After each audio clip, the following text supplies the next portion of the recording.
we go. Hey, like, Fix the hair. How you doing? good. How are you? Good. I'm Good. super excited about tonight. Hi, Jesus. Thanks for joining. Me Yeah, too. go ahead. Can you ahead. hear me okay? Yes. Okay, good. Yeah. Different locations, so Yeah. different internet experiences here. It's way different in the Midwest. Yeah, yeah. Welcome, everyone. We're excited tonight to chat about rating of perceived exertion. Absolutely. Yeah. So we, in our programs, we put in rating of perceived exertion for a lot of the efforts, especially the harder ones that athletes will be doing. And so we wanted to explain that a little bit and then how it relates to speed work. Distance runners oftentimes do, well, most of the time, or if not all the time, we'll do workouts at speeds higher than RPE or rating of perceived exertion 0 through 3. So we want to talk about how we provide instructions on doing that to improve performance when it comes to races. So yeah. Ellie, do you want to just start by talking about kind of the ranges that you tell your athletes for RPE 0 through 10? Yeah, so rating of perceived exertion is basically what it sounds like. It's what your perceived exertion is when you're running. And you can kind of do two different things. You can sort of self-check it while you're running, being like, how hard does this feel? It's a 0 to 10 scale, and 0 is like you're not doing any activity, and 10 is like all out effort, all out sprint. As you go up the scale, it's I think they call it an exponential curve. Is that what it's called? Mm-hmm. Where, the bottom of the scale, like 1 through 5 is sort of here, and then you get to 5, 6, 7, 8, 9, 10, and it just gets exponentially faster as you move on through the scale. And I think, when you're running, it's important to sort of ask yourself, how hard does this effort feel? And then the same is true for when you finish a run, how hard does the session feel? So there are two sort of different scales that you can use as a coach, maybe also as somebody who's self-programming, how hard does it feel in the moment? And then asking yourself when the session is done, how hard was the session? Yeah. And so the scale itself is kind of like this. So you know that the numbers basically 1 through 4 up to 5 are pretty, like, you're not making big changes in your speed. You're not making, a big jump, and you get to 6, 7, 8, 9, 10, and all of a sudden it should be exponentially faster. Absolutely. How would you describe it? Yeah, I think I would repeat everything that you said, and then just adding for reference, I know we've talked about this separately, but for reference, kind of that 3 to 4 conversation pace. So you can still hold a conversation. You could recite the Pledge of Allegiance while you're running. And then that area, just like you said, that's a little bit harder to gauge if it's a 4 versus a 5 or 6, is where things start to ramp up. You can definitely feel, I think, when you're at a 7 and out of breath, or 8, 9, 10, where it's just, again, those few may be hard to distinguish depending on the day, but 10 obviously all out sprint, and then I think there's some comparisons to like 5K pace around a 7 or 8 as well. Yeah. So but if you bring pace in, then you may have preconceived notions of what your pace should be or where your PR was. So just, I think, figuring those paces out comes down to understanding the scale, like we talked about, and then just going out and running and feeling that out. What would you say is the advantage of using RPE? I think that it takes into account then all the other factors that can stress you out in life. So, you could go out and have your RPE of 3 to 4, your conversation pace could change from day to day based on nutrition, sleep, caffeine, time of day, life stressors, work, so many factors. So, but if you're going out there and just still going at that same effort regardless of pace or heart rate, then you're going to get similar benefits from it. How about you? Yeah, same. I think RPE accounts for the day-to-day shifts in, how hard something might feel to you, right? So, if you got, 6 hours of sleep one night and you're scheduled for a hard effort run, and maybe your coach has programmed in RPE efforts of like 9. And in your head, you're like, oh, I should be able to hit these particular paces for each of those efforts.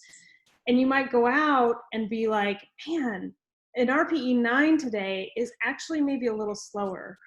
And I think like RPE manages to like be a more holistic approach to your training so that you can account and accommodate for some of those shifts in lifestyle that might influence how hard things feel. And I think that's probably the hardest learning curve of RPE is, first of all, there's a little bit of vagary, right? Like, you know, an RPE 5 is hard. You know, that's very subjective. It's not very like this is what the pace should be. It's very much based on how you feel it should be. Right. And a coach, and my role as a coach, Steph's role as a coach, is to help you kind of figure out where those lines are and either push you a little harder or give you a little grace. But the point of RPE is to account for those things.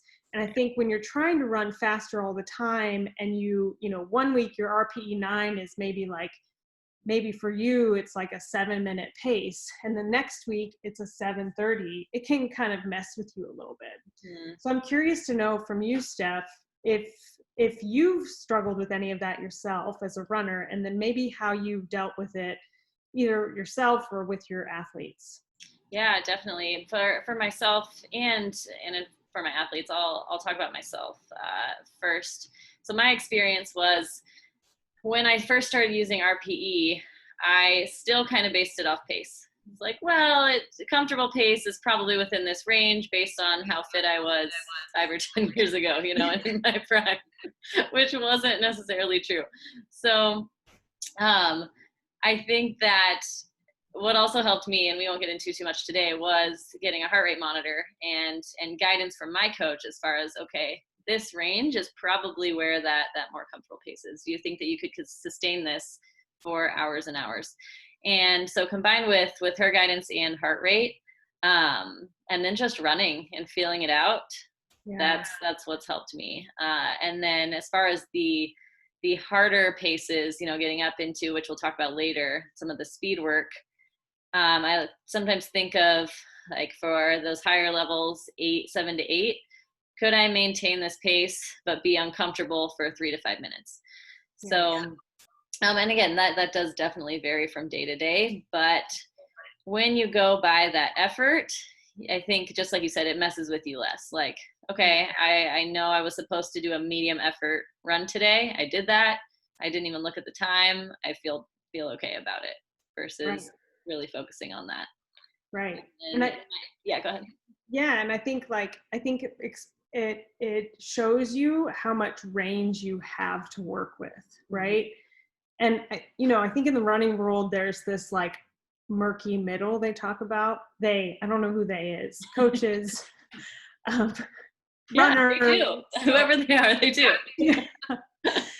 And the murky middle is, I think, where most people tend to go out. They go out and they just sort of settle into a pace that's like going to give them a good workout, going to make them sweat, make them breathe hard.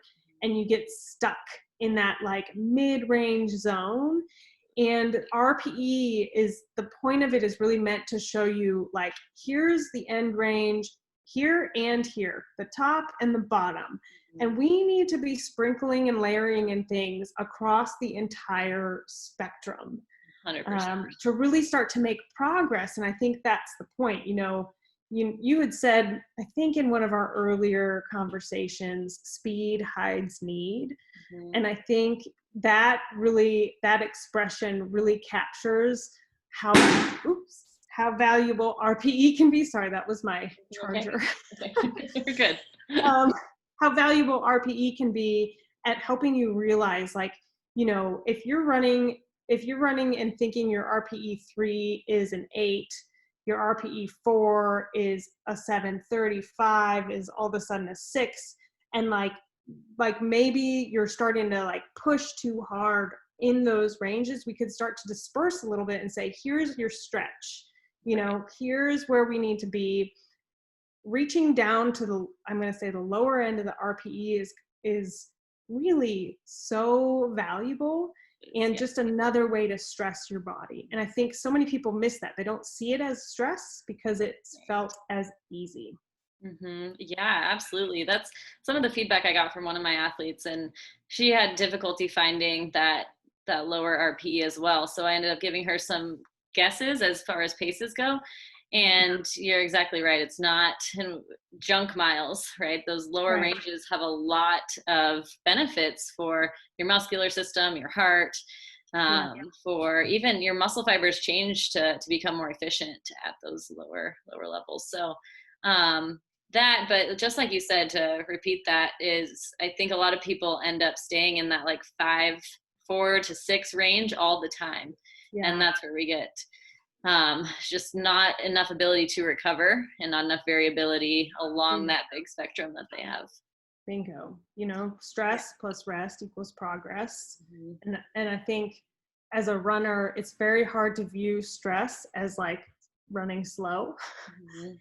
Yeah, You don't think of that as progress. And quite frankly, it does, like, it can mess with your psyche in whether or not you're making progress. right. Um, and I think that a lot of runners also don't know their true top end, you Mhm. know? And so, like, part of the exploration of RPE is figuring out the bottom end and then figuring out that top end.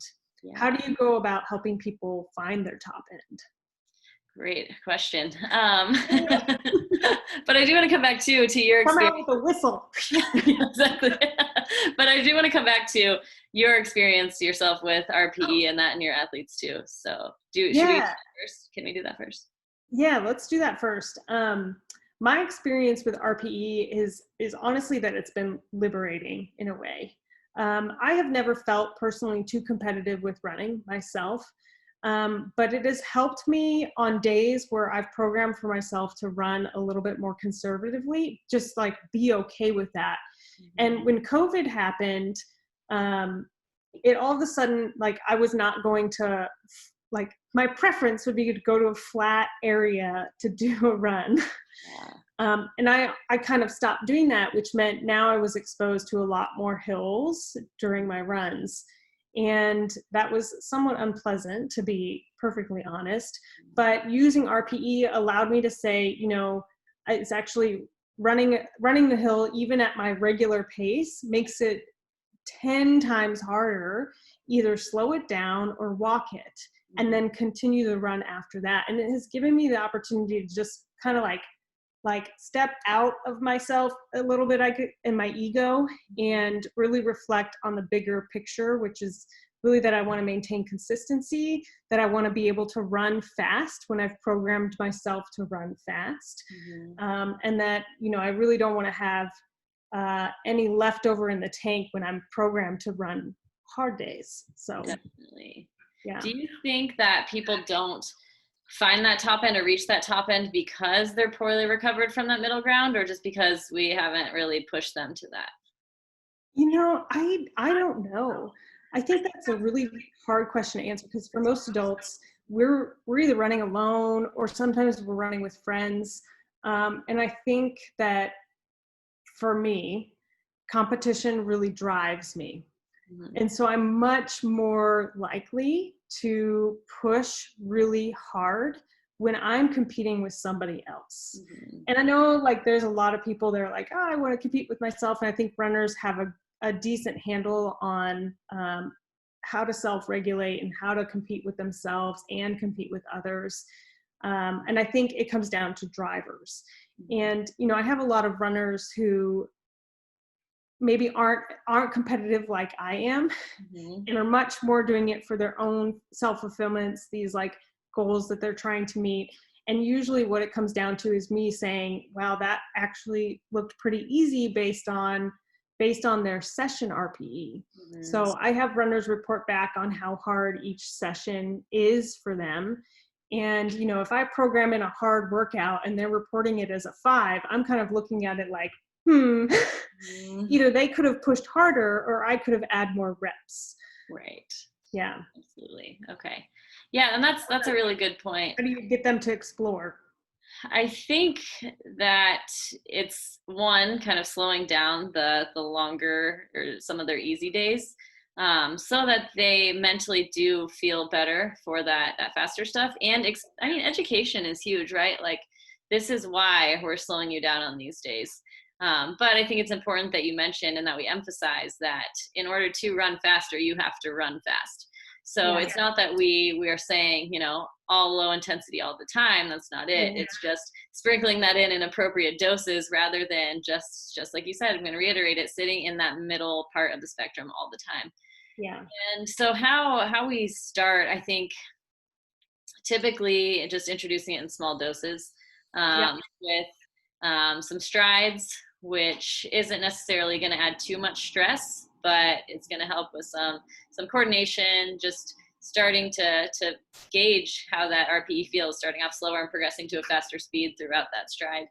And then after that, again, small doses, 1 to 2 minutes, kind of feeling out that higher end of the middle. So if we're just getting back into some faster work, we don't want to tax them at 90% all the time, but just dabbling in it, fartleks or speed play, right? Yeah. What it means.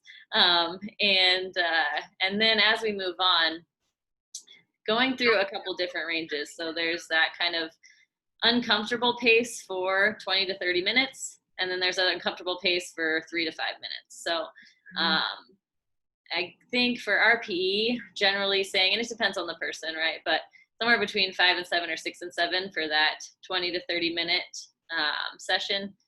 And that could be split up, but that's going to be the total within the session. And then between like an 8 and a 9 for those 3 to 5 minute sessions with longer recoveries. And those have different benefits for the heart and oxygen utilization and all that. But ultimately, kind of playing around with those two throughout the phases of training, I've seen have benefits in performance. Yeah, totally. I think that's like, helping people get up to that top end, shorter speeds or shorter duration is what you're always targeting, because the goal would be working at a speed that you can't hold for much longer than a minute or 2 minutes. That's kind of like at the top end, that's what you're aiming for.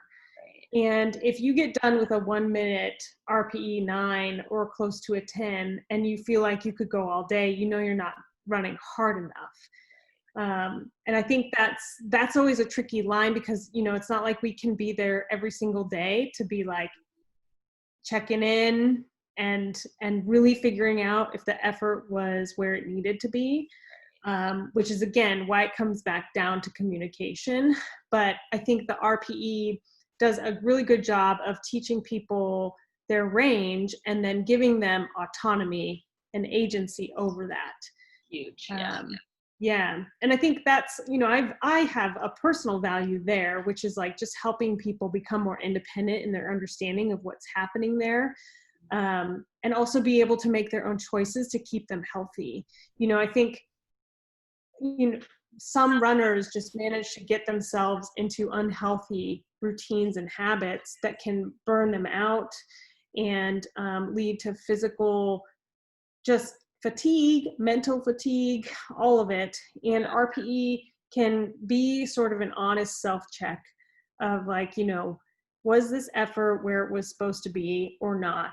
And should I have slowed down for that or not? It manages to give you some self-reflection. Definitely. Yeah. And I think on that note too, over time, you can kind of gauge any possible, are we overreaching a little bit? Was this workout an RPE of 5 and 4 weeks later, you're starting to feel kind of flat. And now these same, again, maybe paces do come in handy here and you take into account some heart rate information. But if that RPE, it's now feeling harder and harder, are we kind of coming towards an injury? That's what I noticed a few times during my stint at running at, 5 to 6 to 10 RPE all the time, was that I'd feel so fit. I'd be like 2 to 3 weeks out from a race. I'd be like, all right, this is great. I'm running such a good workout. And then like the week before, my effort was so much higher. I couldn't hit the same paces. And it was just this pattern over and over. So I think if I took a step back and was like, okay, now I'm definitely leading towards this overtraining, and then I Yeah. keep going, ultimately get injured. Yeah. So I think that's an important thing to track with athletes and make sure you're monitoring that. You know, we need a down week? Do we need a week off, just to prevent anything bad from happening? Yeah, and so much of the running data is like, there's just so much data. Yeah. As coaches, we can't all be sports scientists at the same time, and I think I think data has a lot of value. I think that as I've heard so many reputable coaches say, there's no better way to figure out how an athlete is doing than just to ask them. But I think it can help correlate with certain things. If I'm programming a 5, or say I'm programming a 2 or 3, even like just super slow recovery conversation pace, and their heart rate consistently comes back as they're in like upper zones, I'm starting to ask, are they working too hard when it's supposed to be easy? And should we like try and disperse that effort a little bit more and say like really, really pull it in and like force yourself to run as slow as possible to make sure you're in these heart rate zones. It really just gives some insight into where people think they are on those skills. Definitely. Yeah, that's huge. And then just always coming back to that communication, just like you said, because we've talked about this as well, how sometimes just watching, and this is another vote for RPE, right? Sometimes just watching the heart rate, which has its benefits, but sometimes just watching that can be frustrating, because if you're running easy and you can't control that, and they're accurate supposedly, right? But it still has room for error, and I think that's another positive for going mostly by RPE. 100%. And I've found as a coach that pushing somebody too heavy on heart rate can be problematic because of that. And I have had to let go of my desire to really like want to use the data to help improve somebody's performance. And again, that comes down to the fun of coaching is like the push pull. Athletes are consistently pushing you as a coach to push them, and pulling in ways that you may not want them to, like if you think they're running too fast too often and their potential is limited because of that, the conversation to figure that out really centers on RPE in my book. It comes down to like, okay, having a conversation of, where do you think your RPE 3 is? Where do you think your RPE 10 is? Is that range actually being tapped?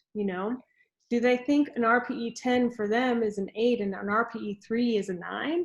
Well, that is not an exponential curve. That is like a very gradual curve. And is there an opportunity there to make somebody faster by just engaging them in how to use RPE more effectively? Definitely. Yeah. Yeah. Would you say so? Can we get into a little bit more about how you use that? Maybe not, specific details of. Oh, I knew that happened. I was afraid of that. It's okay. Saved it. Didn't go all the way. Because I hit the table. I was gesticulating so hard.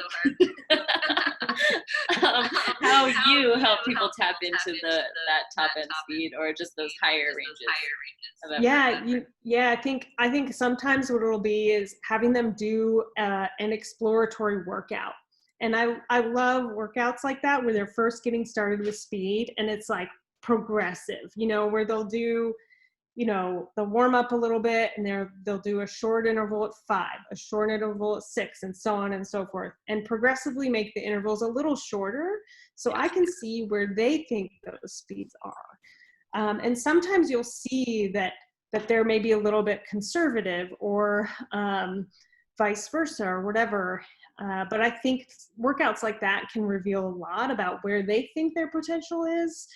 And that's how I tend to engage them in that conversation, is through like a progressive, maybe ladder or something of that nature. And really getting, especially when I get somebody new on board, really getting a picture of where they think those numbers are. Certainly it can happen through a conversation too. I just think that a lot of people who engage with me as a coach don't know RPE out of the gates. And so if I were to get somebody on a call and be like, where do you think your RPE 3 is? They'd be like, I have no idea. Yeah. And so I try to implement RPE from more of an interactive way, like engage with the RPE. Don't shy away from it. You know, I know there are like ways to simplify the scale. I just don't think that, I think most people are really quite intelligent and have a good self-awareness about where those numbers should lie. So I try to engage them in the scale and really get them invested in what it means to them. And that's where I garner, I think, the most information. What about you? Absolutely. Yeah, I think pretty similar to what you said. I like the idea of kind of doing different intervals at the different levels. I've done a little bit more of like progression runs at that, or gradually working into an interval workout. So we'll do, 5 minutes at RPE 4, 5 at RPE 5, and then get into some of our intervals or some threshold work. But I like the idea, especially early on, of doing some maybe 1 or 2 or 3-minute intervals at those progressive paces. So just to touch on that. But asking yourself, oh, how hard can I run for a minute? You know, like get curious about that. Maybe it's actually way faster than you thought when you first started. Yeah, definitely. And even within that minute, right? Like how are we doing this? Are we coming out the gates fast? Are we slowing down towards, or are we working up to it? And so that's where the within session RPE and total session RPE are definitely important. Yeah. But getting do you see the question? Oh, it's behind your computer, isn't it? I can't. Yeah. Do you ever use heart rate or power to help establish better understanding? Definitely. I think in cases like mine initially, in my background, I ran in high school and college. I was pretty elite in high school and then was injured pretty much all through college. So for me, heart rate helped a ton because I had these set paces in my mind that were supposed to be conversation pace. And once I got my heart rate monitor, it was showing that I was closer to 80 to 85% of my max heart rate that whole time. So I think it was very important at the beginning. And now it's less important for me. So in those cases, yes, I think that's very helpful.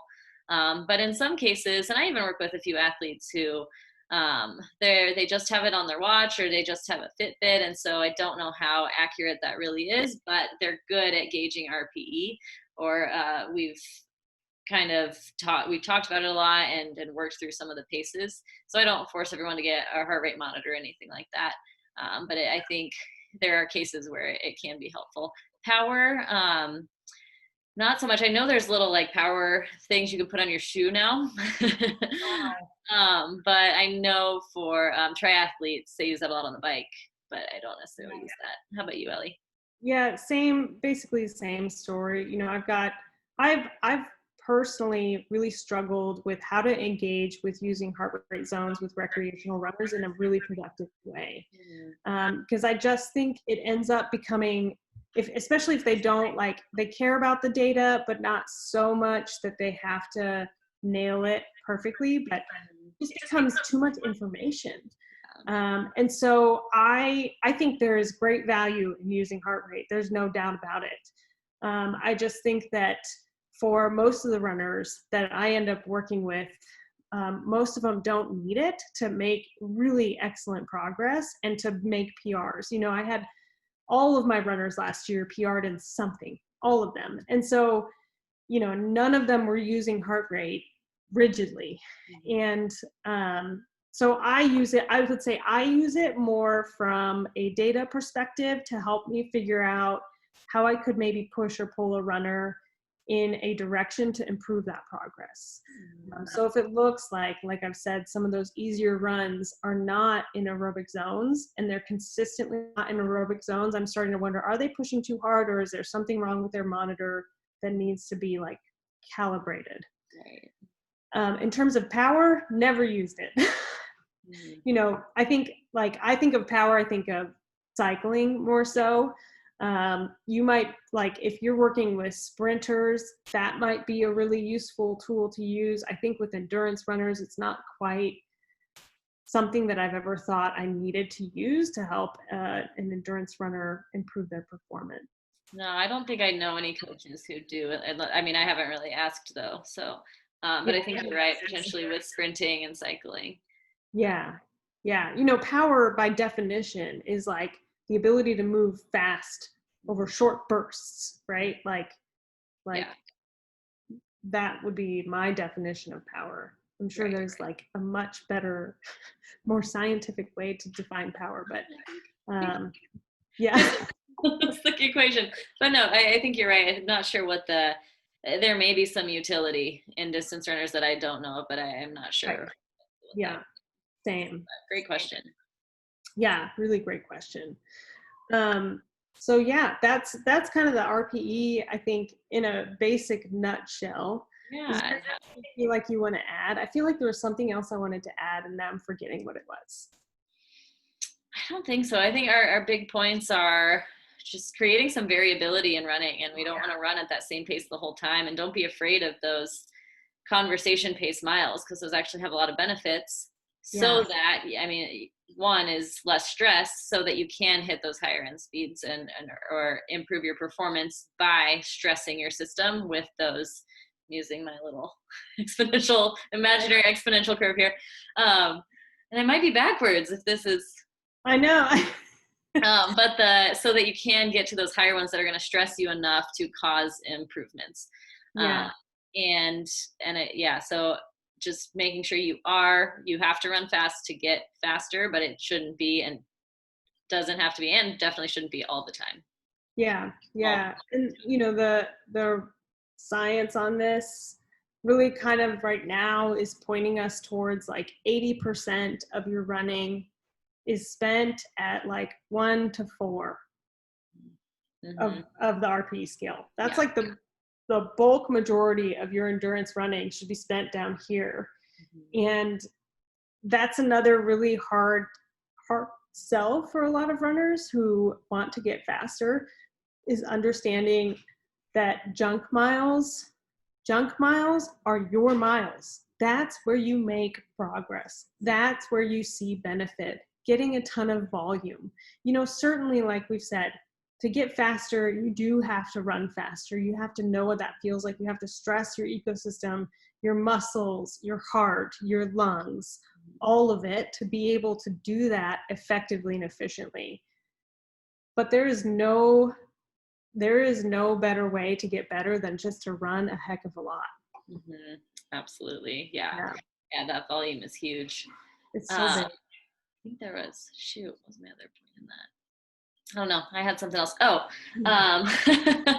and I've gotten feedback as well that turns out a lot of times running is actually more enjoyable when you run in those slower, those lower heart rate or VO2 max zones. And you know, there were times where every run I'd go out and be like, oh, I'm dreading this again. And that doesn't have to be your life. You know, you can actually slow down and get more benefit and have more enjoyable runs. You know, go on a run with a friend and actually talk the whole time. You have to be willing to disconnect from the objective measure of pace. Mm-hmm. I think pace, the objective measure of pace, is like gets in the way of people's progress, because it's their only way to measure their progress is whether or not they're getting faster. Mm-hmm. And instead, we need to be asking, how many times are you running per week now compared to what you were? How many miles are you running per week now compared to what you were? Mm-hmm. Things of that nature can help runners see that they're making progress in other ways. You know, it's just like pace is, I think there's such a stigma behind pace. And if you use RPE well and you're able to attach to it and embody what it is really truly meant to do, which is meant to make you better, you can start to let go of pace. And again, that makes running, as Steph said, way more enjoyable. That you can just go out on a run and just have a jolly good time. Yeah. And not be stressed. Look around, smell the flowers. Yes. Yeah, and I think your water, you know. And coming back to last week's conversation too, this is where, if that's still difficult for you, this is where a coach can be extremely helpful. Yes. Having someone not only to tell you to do that, but keep you accountable to that. Yeah. And like I said, all of my runners last year had PRs, and they all used RPE. That's it. I mean, I didn't start getting, I'm going to say, more serious about using heart rate until this year. And so, you know, now I'm using heart rate. And I'm like, I don't know, is it working? RPE just it's such a reliable way to hold people accountable to themselves and also give you a gauge for where they're at with their training. Absolutely. Yeah. And Well give you yourself a gauge. Yeah. And just like you mentioned earlier, that stuck out was the autonomy. You know, just understanding that skill for each individual runner gives them the freedom to play around with that speed and help themselves get better. So yeah. awesome. Yeah. I do want to ask another question real quick about heart rate.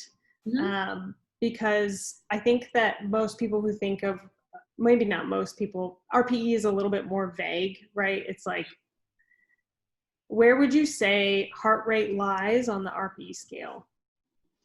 Oh, good question. I would say between 0 and 75% of your heart rate max, which don't always just take the 220 minus your age. There's a ton of variability in that. So with all the data that we have from these guys, if you had a 5K run that was recent or a hard workout that was recent, either whatever app you use, Training Peaks pulls up the max heart rate over however many workouts you've done. So that can be a good gauge for you individually. But I would say zones 1 and 2, like those lower between 0 and 4 efforts, are probably going to be lower than 75% of your max heart rate. And then the ones above that, so if we work down then, so 100% to about 94% of your max heart rate would be that high zone, zone 5. I think it's about 94 to 88 and then 88 and below. But I think there's some more research on that would give you specific. Does that sound about right? I was like, give me the zones. Percentages. Yeah. So with I think they correlate very well with RPE though. So that's probably going to be yes. And that's the thing, you know, heart rate, your watch doesn't tell you what your RPE is, you know, and like most runners have a watch, you know, and it's really easy to see like what heart rate zone am I in? Am I 1, 2, 3, 4, 5, you know, just straight out of the gates. And it's important to ask yourself, does the zone I'm in correlate to how I feel? Because if you're using data, like data can give you a ton of really useful information, but at the end of the day, you have to ask yourself if the data you're getting is accurate to what your experience is as well.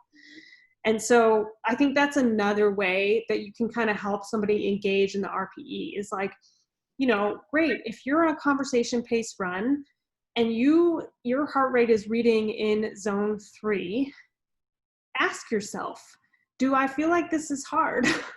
You know, is this a hard pace? Yeah. If it's not, then stay the pace you're at. And I think that's majority of the time going to be fine. Absolutely. Yeah. Awesome. Cool. More. I feel like there's more we could probably touch on, but I think if you have questions about RPE, ask us. 1. 2, you could download one of our programs, 5K or 10K, and the scale is listed in there with the zones. And 1 or 2, ask us or download the program. Just reach out. Maybe one of these days I will like write about RPE. Who knows? Yeah, that's a great idea. Just we would take a transcript from this and there you go.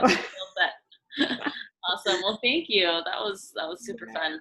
That was Next week we'll be on probably on Wednesday again. The time and subject will be, we have it determined, but we'll announce it early next week. And we're down to about 4 weeks before the virtual race that we put on, the quarantine 5K and 10K. So you can still sign up for those if you'd like.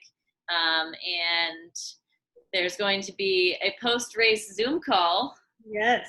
A beverage of your choice, and then a raffle with some swag. So, and we're donating some of the profits from that race to Black Girls Run. So, yes. Getting ready for that. Sign up. It'll be July 19th, so just around the corner.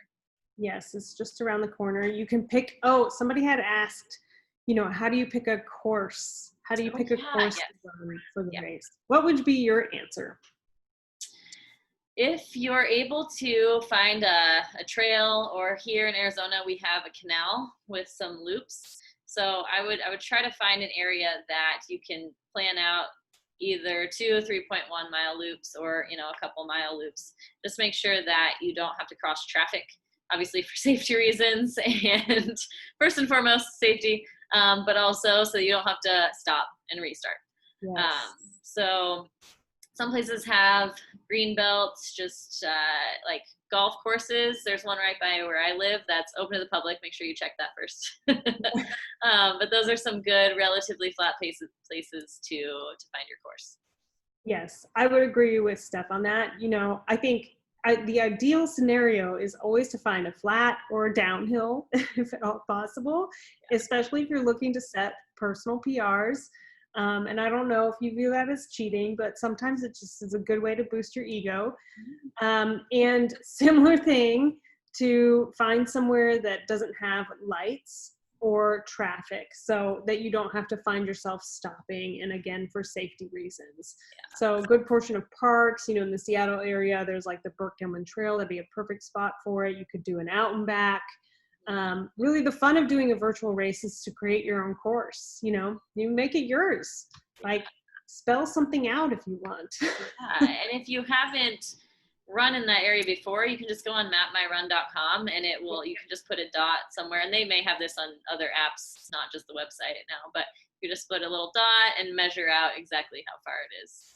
Yeah, mapmyrun is the perfect sort of classic way to map a run. Super easy too. It's really easy to use. Yeah. I think it's free too. I mean, I've never paid for it, so it's got to be free. I agree.